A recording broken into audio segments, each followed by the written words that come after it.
the talk I'm going to give you is just really a look-see as to what we have at UKZN and the projects that we are involved in currently. So for this year's projects only, and then maybe some of the projects that we'll be instituting in a year or two's time. So marine geoscience really, geophysics-wise, it's pretty marginalized, as well as the fact that from a geology perspective, it's again quite marginalized. One of the big reasons is because it's expensive. We know that whatever resources are on the seabed, and resources typically drive the geophysics and the geology community here, those resources are out of sight. We have to strip off all of that water to be able to see them. In shallow areas, it's great. You can use satellite-derived bathymetry, but essentially, otherwise, we have difficulties in trying to explore the seabed, to mine the seabed, to protect the seabed, whatever it is. So this is where we come in at UKZN. Over the years, building on Professor Dingle's exceptionally successful unit at the University of Cape Town, UKZN has emerged really as the single academic unit in Africa that has a hierarchy of degrees that are structured around marine geoscience. So that's honors, masters, and PhD. There are other universities that are doing side research in terms of this, but this is one of our big strategic focus points within our department. So our unit's quite healthy. We typically graduate about 3 masters a year, a PhD every year or two, depending on the volume of crop that comes in. A lot of these are associated with industry. So we try and maintain a very good link with industry, mostly because it's just a very expensive science to be involved with. On this basis, I would say we're probably one of the most well-resourced units in the world. So our unit, and I hope to show you, has a lot of capacity in terms of equipment and in terms of technical expertise. So we're not just data users, we collect our own data as well. And in that instance, that data forms a lot of industry stuff as well as research stuff at the university. So equipment-wise, some of this is my equipment, other is the university's, but I use it all the same, in terms of just pushing forward for research. Obviously, this is geophysics, so we are essentially marine bats. We're using sound to try and understand the seascape.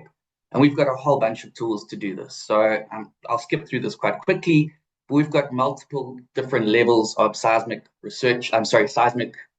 profiling tools, so various frequencies and resolutions. We've got sparkers and boomers and pingers and ticklers and whatever else that you guys would like to call them. Onshore, we use a little ground penetrating radar that we've employed in some of the coastal lakes here as well to provide us with some form of sub-bottom profiling. But really, most of this is to try and get us to understand what lies beneath the seabed. From the hydrography perspective, well, basically here, it's just somewhat expensive to own a multi-beam system. We typically rent one or borrow where we can, but we have some capability here. So we have an unmanned surface vehicle, as Haley was mentioning. We've integrated this with a small low-frequency echo sounder that acts as a pinger system for very high-resolution geophysics. It has a side-scan sonar on it as well, so that understands the textural characteristics of the seabed. And then, of course, we've got our own bigger side-scan sonar, which is an ultra-high frequency one. This is really for shallow work, maybe up to, at best, 60 meters or so. But those are most of the areas around, that we focus on anyway. It's really trying to focus in the shallows. So that's what we typically use if we're trying to collect seabed data. Sampling-wise and sedimentologically-wise, a colleague of mine, we use it in concurrence together. We have a marine vibrocorer that he built. We've taken cores up to 8 meters in any sediment type. So cores are obviously necessary when you can get them. Here on the East Coast, often you're just coring sand. There's not much to it. Not much by way of things to date that sand. You can't core through rock. We have grabs. We've got a little ROV for seabed imaging, and we've got a full sedimentology lab. We've just upgraded that. I think here is where we have a very good foot into the door, because most companies that provide software give us reasonable discounts as academic entities. So over the last 2 years, I've stocked up on a pretty good computing lab. So we've got really high-powered computers that my students use. All of the software in terms of GIS stuff, hydrography. We've got HiPAC, which is the industry standard, Beamworks, and Sonar Pro. And I think for the majority of you, some of these geophysics packages you'll be familiar with. So It's all of the usual Doug Insight, Kingdom Suite, and Patrol. Those are the free ones. But over and above that, for very high resolution and ultra high resolution geophysics, which is what our fundamental cornerstone is, we have GeoSuite Allworks and Delft Geo and Radix Pro, which we recently got. Lynette and I were doing some stuff with that in terms of multi-channel seismic processing. We've got the magnetic stuff as well, Oasis Montage, and we've been trialing Leapfrog in terms of trying to build an offshore database, 3D modeling with ultra high resolution seismic. That's in collaboration with Transhex Marine. So the unit's quite productive. So here's some examples of some papers that we've written just, this year. We've got 2 or 3 that are in press at the moment. A lot of these focused at the moment on Namibia, apart from, I think, one here, which is from Mozambique. A student of mine, Hannah Draycott, was working on. Incidentally, she works at Fugro now. And this is my real superstar. Coming up next, this is Tamara Hiralal. So a lot of those papers she worked on, as well as the fact that those formed the cornerstone for MSc, she did a lot of work behind the scenes. And she is the John Handley Award winner. So the Geological Society of South Africa awards the top master's thesis of the year. She won that for 2025. So, an absolute superstar and one of my best people. And if she's listening to this out in the Explorer, drilling in the middle of the ocean, hopefully, Tim Tam, you know how proud we are of you. So research project-wise, well, it's a big ocean, isn't it? It's not just about Africa. So we expand research projects far and wide. So we have projects in Alaska based on old gold exploration data between De Beers Marine and Anglo Gold Ashanti that they've kindly donated to us. Most of the stuff in Africa is data that either we've got from mining industry or we've collected ourselves. Likewise, in South America, we've spent a lot of time collecting data there. So a lot of projects spread across the globe. I'll only focus on a few in terms of probably Southern Africa and, things that are maybe a little bit more relevant to us here as, Africans. All of this happens with industry support. No university is an island. It cannot be. Without either a massive government running budget to do this, which clearly the NRF is not going to give us, we really need third stream income coming in from industry. And these are the people that we liaise with. It's a broad variety of companies, and these companies are very generous. They're not necessarily paying for ship time or vessel hire, but data. Data is really important. That data we can very carefully clean up, we can process it to better resolutions more effectively, and essentially build a really strong geological model for what these guys are needing, which is ultimately sometimes mining, oftentimes construction. So I'm going to take us from the West Coast where we've been working a lot. So I've been working pretty much all the way through to those submarine canyons that Haley showed. Those were actually from a master's student of mine's MSc thesis, who incidentally also won the John Handley for that. So, a good place to be working. So if we start in Namibia, really, there's data out there and very kindly donated by NAMDEB. That's old. It's vintage data from the 1990s. It was collected by a guy that actually finished his master's at our university, a few years older than me. I remember him as a first year, second year. Mike Shaw, who worked at De Beers for many years, he collected this vintage airgun data. And this data spans over a good 90 kilometers aerial extent in southern Namibia. We've given it a very thorough reinterpretation. And interestingly, what we find is that we have a whole series of multiple coast parallel channels that are incised into the bedrock in this area. And so, Haley showed it earlier, channels are typically cut by rivers and then covered with sediment and you can't see anything. What we're looking at here, when we strip the sediment away, is essentially these coast parallel paleo channels, first identified by colleagues of ours from the University of Cape Town in the late 1980s and early 90s. What we've managed to do now, though, is we've managed to put together a very comprehensive map of the subsurface and the sediments that overlie it, to strip up all of that, to work out the thicknesses, and to look at where all of these channels are actually occurring. When we look now and make a comparison, because that's what every good marine geologist should be doing, making a comparison between onshore and offshore data, we find that these, in terms of their orientations, their depths, their widths, match very well with the development of what De Beers terms deflation basins onshore. So basins that are sculpted by wind erosion, almost analogous to yardangs or those sorts of things that we see mostly from like the Gobi Desert. And I think this to date is the first time such a landform has ever been recognized in the offshore stratigraphic record. So a really important finding here. And we have a student, Rachel, who's working on that currently to finish at the end of this year. If we move slightly inshore and around that, we have an incredible data set that has come to us by Transex Marine. This was actually the first data set that I dipped my toes into in terms of our collaboration with them starting maybe 3 or 4 years ago.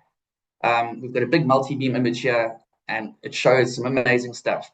There's calderas that we can see on the seafloor. There's submerged shorelines around these calderas. So at some point, it's quite possible that we would have had humans living out there in some sort of a volcanic landscape. Not active, certainly relict. What this is one of these Eocene-aged carbonatite complexes sitting offshore. And if we look at some of the geophysics collected through this, so this is a very high-resolution SPARCA profile. We've been using that SPARCA system quite a bit in following campaigns, to quite good effect. We can see beautiful. Now, let's see if I can move my cursor around. Here we go. So there's this big volcano, and in here, the volcanics create this saturated seismic signal. Off there, we can see the sediment packages, the Cretaceous drift succession, heavily faulted, just a gorgeous looking image. And so this is a project that we're continuing to work on, trying to build a bit more momentum. If we look slightly further inshore, and I show you guys where that sediment map was made from the original air gun data of De Beers, we've had a student now working on this, young Mohammed, who's produced a very high resolution grid based on ultra high resolution sub-bottom profiles. So what Transex did later was collect a whole series of these of coast perpendicular sense, and it's imaged these channels quite a great deal more detail than we had previously seen them. So you can actually see the differences. So the big map on top here, the lower resolution, that goes for several kilometers. But what we're looking at here, what Mohammed's doing, is actually looking at a very high resolution appraisal of the fill of these and relating that, of course, to the stratigraphy and the rock record of yardans or deflation basins. If we move still on this data set, if you look at the screen over here, you can see there's a whole series of depressions. So this is multi-beam data. These depressions are something that we call sorted bed forms or rippled scour depressions. So these are self-reinforcing bed forms on the seabed that are stirred by bottom currents. They create a rough texture. So filling these is typically gravel. That rough texture then tends to self-reinforce because of the local scale hydrodynamics. So what we know about these is these things are typically present up to a depth of 30 meters because the generating mechanism in terms of the fluid dynamics is typically waves and return currents from waves during storm periods. What we're finding here in southern Namibia is that these are present at depths of greater than 100 meters. The implications are quite intense in terms of how they develop, how big are the storms and how big are the currents, which is something that's really not known very well for southern Namibia, which is one of the most aggressive wave climates in the world. If we look now at some of the geophysics that we've got through here, this is some of the data that we were provided. So in taking that straight from its raw native format, we can actually do some serious processing, and that's what we've gotten really good at, I think, over time in terms of seismic reflection and sub-bottom profiling. And you can see quite a difference there in terms of reprocessed imagery. We can actually make out now where the gravel surface sits just below the scour. We can see other gravel layers. This could likely be a diamond trap, could be diamondiferous, depending on what was being fed to it. But really a great improvement in terms of the processing of things. Just steadily moving down the coast. So this is a paper that we have in press at the moment in sedimentology. Again, one of our students is working on this. This is reprocessed in the same fashion, vintage topaz sub-bottom profile data. So that uses the parametric effect to create a very tightly focused beam to look through sediment. We can see that we've got all sorts of interesting stratigraphy here, very nicely cored as well. And we look at that stratigraphy. What this shows, each one of those humps is a beach. It's a spit or a gravel beach or a gravel barrier separating an old lagoon. And we can see multiple regressive and transgressive phases of these. And these things span ages from Oligocene all the way through to Holocene. So I have a very good working relationship with Yale University, and so we get most of our radiocarbon dating there done through our agreement, and so I must acknowledge them for this.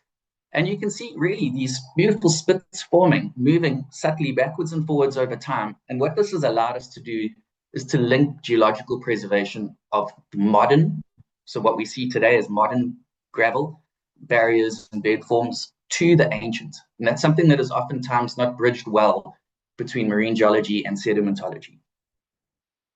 Okay, keep going south. So this is now Lynette's stomping grounds. So this is, I think, our very first real industry foray. Lynette, I remember being so nervous. I'd never heard the term football before. But this area here, the lines that you see up here, basically these are all collected with multi-beam bathymetry, and then with the UKZN boomer equipment. A postdoc of mine came and did this as a side project for a while before leaving the university. So we've got in this area multiple passes with multi-beam echo sounders, and we've got again this topaz sub-bottom profiling, very high resolution. The boomer, unfortunately, you can process that down to at best sometimes 50 to 30 centimeters if the geophysical seismic gods are smiling on you for the day, but the topaz typically reveals good stuff. What we see if we look at the seabed here, this is just a very flat, ordinary seabed. There's some wave rippling, nothing really impressive.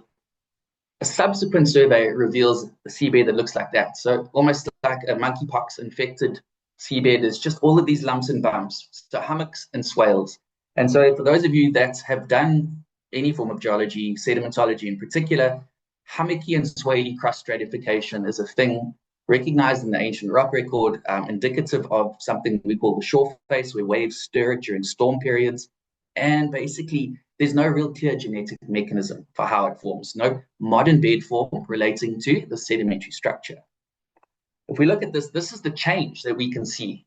So sort of a monthly change between these two surveys, or sorry, not a 3-monthly change, and that's fairly significant in terms of these very small scale, low relief, odd bed forms. We're going to record this, so we had a legacy core. So Lynette and I sat in the workshop and dug that out. It was awesome. And the interns at NAMDEB logged it for us. What we can see when we date this in terms of stratigraphy, at least, is that it's timed with storm events. So we're starting to see that perhaps what we're seeing on the seabed, storminess, these little hummocks and swales, could be possibly timed with the hummocks and swales cross stratification that we get in the geological record.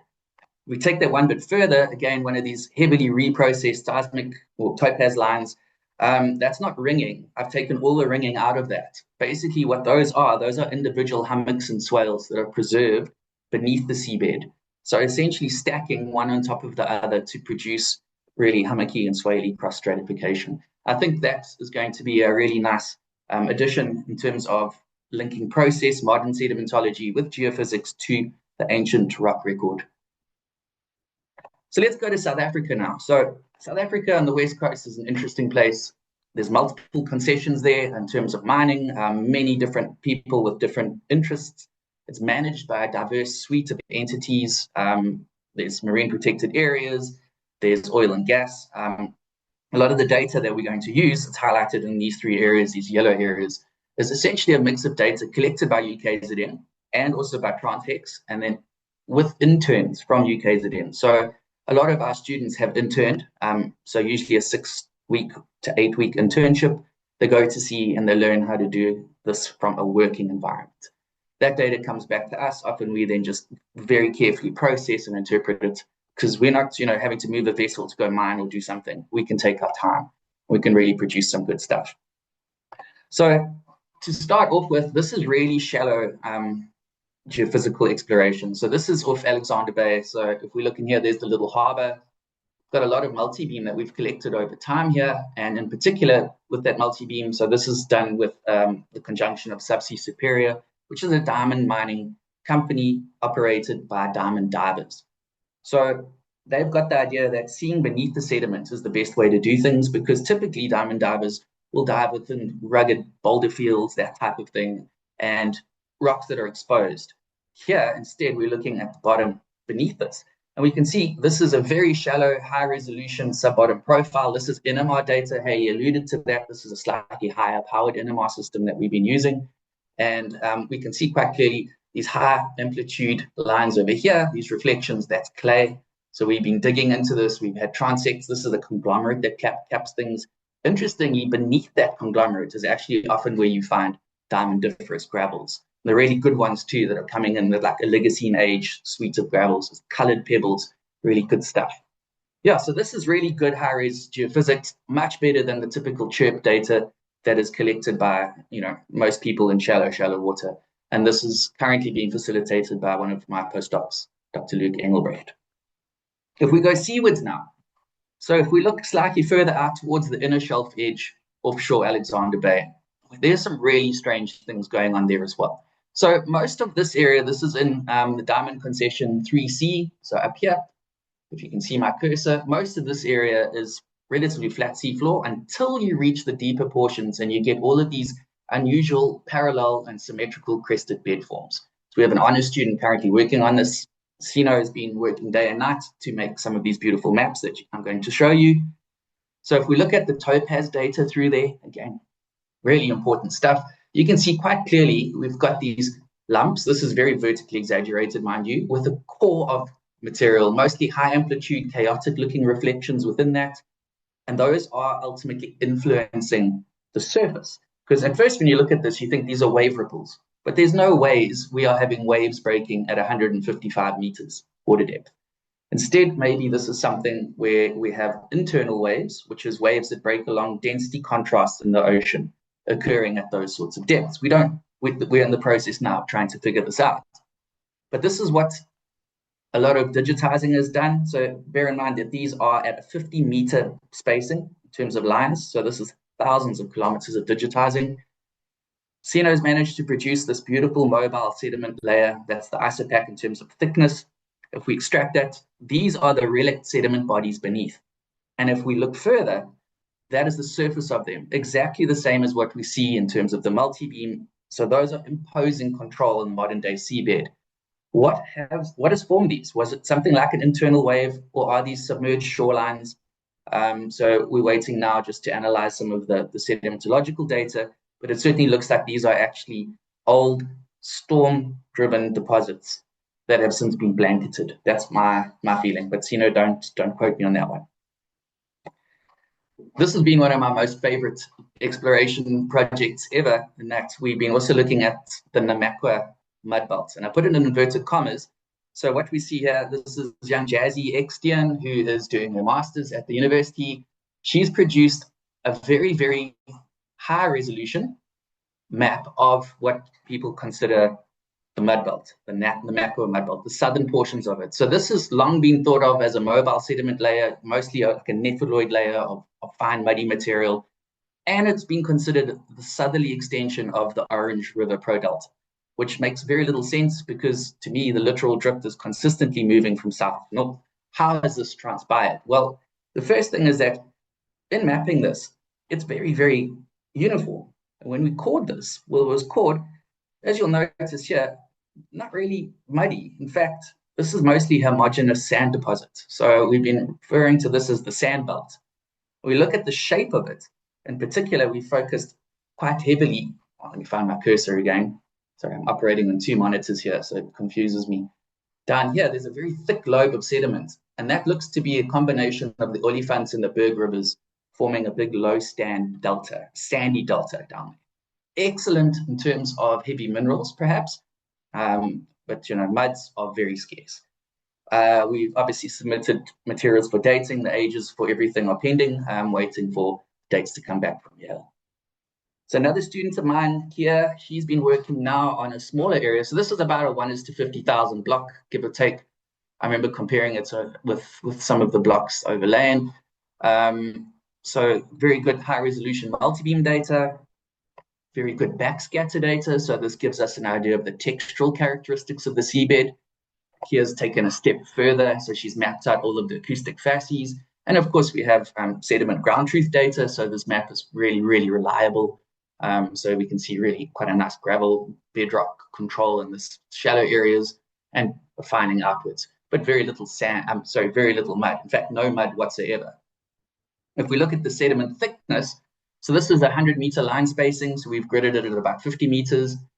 you can see quite clearly in some of these areas, you've got extensions of the bedrock underneath the sediment. So there's very little sediment here or thin drape. This is actually forming old paleo headlands. So we've got numbers and numbers of paleo headlands, which would be, of course, quite interesting from a paleoarchaeological perspective. And if we look at the seismic reflection profiles we've used to do this, to constrain this, they are just so uniform. So peeking over the top here, you can see in the raw image, there's very little variation. Now let's get to the East Coast. So I'm going to skip the Southern Cape because we'll talk about that a little bit later. Some interesting news, but we get back to the East Coast. So here's data that I have just collected in the last 3 weeks and been processing frantically in terms of some consulting work. So we collected about 1,000 line kilometers of boomer seismic offshore data. These data we've again processed really nicely, so you can see really clean reflections. Very interesting, we found multiple phases of lagoons. So looking much like the Durban Bay itself, but sitting seaward, offshore, buried now by sediment, and spits in these lagoons. These spits are going for several kilometers. I measured one, it was nearly 4 kilometers long. That's unheard of on a coast where we don't develop these types of sedimentary features. And I've been working together with colleagues from the Oceanographic Research Institutes, that's the South African Association of Marine Biological Research. It's a mouthful. And we've been tracking where all of these river valleys and paleo channels and estuaries are, because these relate quite strongly to relict biological communities that have been stranded in place by rapid phases of sea level rise. So this was our original map, based on several thousand kilometers of seismics. We've been going, as a pet project whenever the money arises or the time arises, actually. And we've produced some pretty decent, reconstructions of the paleo channels. But we start to add, and these are just 2 little examples, some of the higher resolution components we've got. So we were mapping here in a 35-meter line spacing. You can see clearly, so this is work we did in the harbor now. There's a whole series of paleo channels here. Those extend out. We have a little gap here, which I'll fill at some point. And then we have this really strongly dendritic drainage pattern over here, which is, just sharpening up the picture of our paleo drainage. If we go slightly further north towards the Tugela area, which is the marine protected area, we collected a whole lot of geophysics. I don't think I slept for much because I was the only person manning both the multi-beam and the sub-bottom profiler. This was off a Norwegian research vessel. We collected a lot of data in terms of the goals to assess mass wasting. So if you look here, we can see a whole series of channels and chutes forming. There's like a small canyon that's coming up here. All of these little specks on the seabed, those are landslide blocks. You see the same up here. This is at the shelf edge. So really a very unstable shelf edge. And we're wondering whether that maybe poses some form of tsunami threat. We've also been looking at submerged shoreline distribution. So, I've been at this since my PhD in 2009, trying to understand aeolianites and beach rocks and their preservation offshore and their relationships to onshore deposits. And we've mapped out quite a good series of things. So this is a geophysical profile through very high resolution seismic. And you can see these opaque blocks here. Those are these calcium carbonate cemented shorelines. And we can see their distributions. Here's one up here. It's mapped. It's actually got a fork like this. And it looks very much like you would expect if you were to submerge the entire Durban port. You'd have a shoreline along the back here forming, and then a shoreline over here, the long migrating spit. It's really interesting stuff. Lastly, in this area, we've also been focusing on mapping of the Richards Bay Shelf. So the Richards Bay Shelf is particularly interesting because it sits adjacent to one of the richest heavy mineral reserves in the world. So we've been going there here and there when we can to pick up more and more mapping. We've got a very good geophysical database now offshore there, like thousands of kilometers of seismic reflection profiles. Some side-scan sonar, which is where we've mapped some of these bed forms. And then we've started mapping now, when we get the chance, some multi-beam here and there. Quite interestingly, when you look through ultra-high resolution seismics, you can actually see that all of these bed forms migrate over a very thick prograding deposits, big sediment spit. It's called the submerged spit bar. A good friend of mine, Professor Berg Fleming, coined the term, and we think that these could be quite heavily mineralized. Going a little bit further now into a broader scale, this is quite interesting. This is not data that's been totally collected by us. We've scavenge data. So we have to be miners of data as well. We don't have the luxury of being doled out something from, you know, the government or whatever just to keep going and map. No, we have to be creative in the way in which we can use data. And so what we've done is myself and this young man, I'll show you a lovely photograph of him now, Sachin Manickam, have collated all of the available data everywhere, stuff that I've sourced from industry that's not available, stuff that we've collected ourselves. We've reprocessed it all to the highest possible resolution, data that's available freely online, and we've leveraged this against other sources, namely OLX data. So this is the system that collects echo-sounded data whilst vessels are in transit and underway. This is the original grid, the global grid GEMCO Seabed 2030, which university is now signatory to. If we look at that, you can see some stuff on the seabed. But if we were to look at the high, there is Sachin right over there. Look at him, very happy in the field. So he did this. I must say, I helped to find the data, but he really did a fantastic job whilst doing a master's and finishing cum laude in doing this. It's really something spectacular. We see now that the resolution, it's such an improvement. So what this has allowed us to do is to reappraise a lot of the country's marine geology. So Professor Dingle is a hero of mine. Really just a phenomenal human that had so much to do with the growth of marine geology in our country. And he's got a very famous seabed map derived completely from marine geophysics. And I'm just taking one layer here, which is the layer submarine canyons. This is the layer that he produced back in the 80s. This is the layer that we are looking at now from high resolution data. So the data that Sachin pretty much collated. Why is this interesting? Well, submarine canyons are the home to the coelacanth, guys. So, you know, these are considered VMEs. I can't remember now the term for that. I'm having a bit of a brain fart. But they are vulnerable marine ecosystems. That's right. And with these, we have the coelacanth associated. So this is an incredibly important layer to have in terms of our national bathymetry. If we go further afield into the Western Indian Ocean, again, Sachin was involved in this. This is another project. This is, again, with the guys at Ori or Samba. And this was trying to understand or collate all of the available higher resolution bathymetry to produce a new bathymetry map for the Western Indian Ocean. And if we look, we have the Carimbus Archipelago as an example. This is the before data. This is the after data, just exceptionally better resolution. What this has done really is it's allowed us to produce a landmark data set. This is derived from everything you imagine, old lead lines, old single beam echo sounding, multi-beam echo sounding, some industry stuff we've leveraged, OLX data. And we've then also collated this with whatever sediment samples are in existence in museums, on old naval sheets. And this allowed us to build probably one of the most state-of-the-art geomorphological assessments of the entire Western Indian Ocean shelf and upper slope. So we stopped at 1,000 meters. But this has advanced our understanding of the Western Indian Ocean geomorphology substantially. And, you know, I look forward to when Sachin has the time to write all of these papers. I'm going to jump ahead now a little bit. I'm nearly finished. Sorry, I'm rushing a bit here because of time constraints. To the Kenya shelf. So this is work again that we did. We collected all of this data, multi-beam, had backscatter, geophysics, the whole bank sheet, and some cores. This is the world's narrowest shelf. It's 2 kilometers in some places. It's exceptionally narrow. It makes mapping it a real breeze. It's a dream. If we look at this, we had a very dense grid, 100-meter grid spacing of seismics.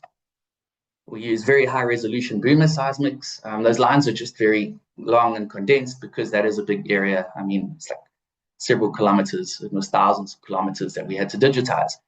If we look at these, we see really just a few main seismic units, which is what's to be expected. This is a coral coastline. A lot of that coral actually saps sound, but we could find was a base unconformity on which we had multiple phases of coral developing on top.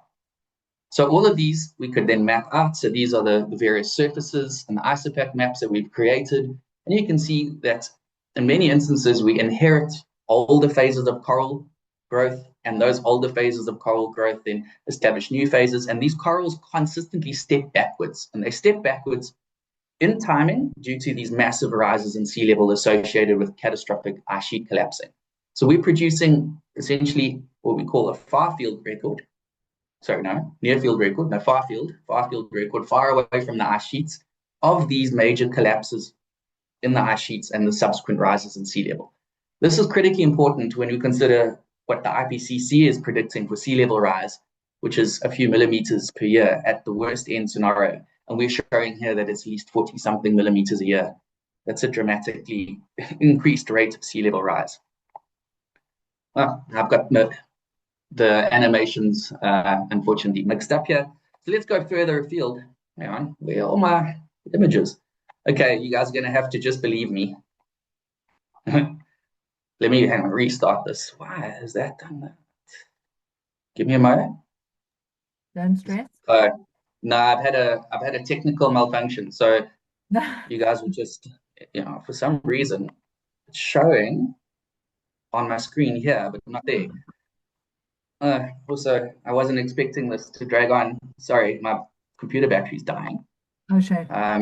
Blame your wife. Isn't it her laptop? I'll tell you what, guys, you just have to believe me. So we finished a lot of work now in Singapore as well. One of the busiest ports in the world, definitely one of the busiest waterways. We collected a massive quantity of seismic reflection profiles and multi-beam.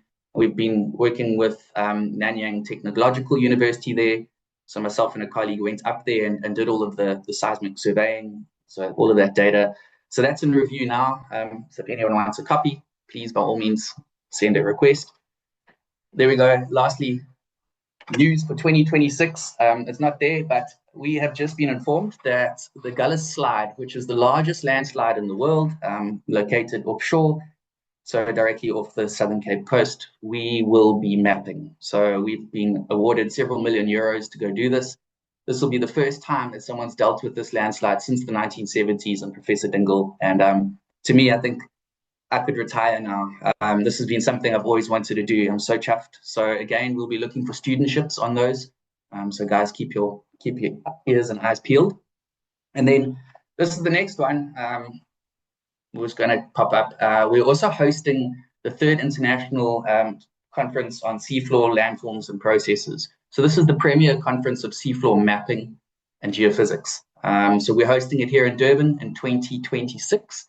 I will send the flyer around. I'll ask Steph to post that around for you. So if anyone's interested in attending, please do attend. Sponsorship also, we would be quite grateful. Definitely need a good cocktail evening. And to finish off, I had such nice pictures here. So I had all my students standing around. So, if you're interested, this is what we do. And we're very keen. We'd like to come study with us. We are the only place that you can do this to the extent that we're doing it here. And I think our training is definitely world-class. We'd like to collaborate with you. We'd like to share data with you and to share equipment, obviously within reason and responsibly. I don't need things exploding. We'll help you to process data, to consulting in terms of QC services, and in particular to supervised degrees, because all of this is what our mandate is. It's to push marine geoscience further in South Africa and abroad, mostly in Africa though. And so, guys, please, there are 2 emails. My colleague, Dr. Dladla, she's also a marine geologist, very adept in terms of sedimentology. And yeah, we'd love to hear from you. And I think with that, the last few oopses in terms of my slide, I'll bid you adieu. Thank you.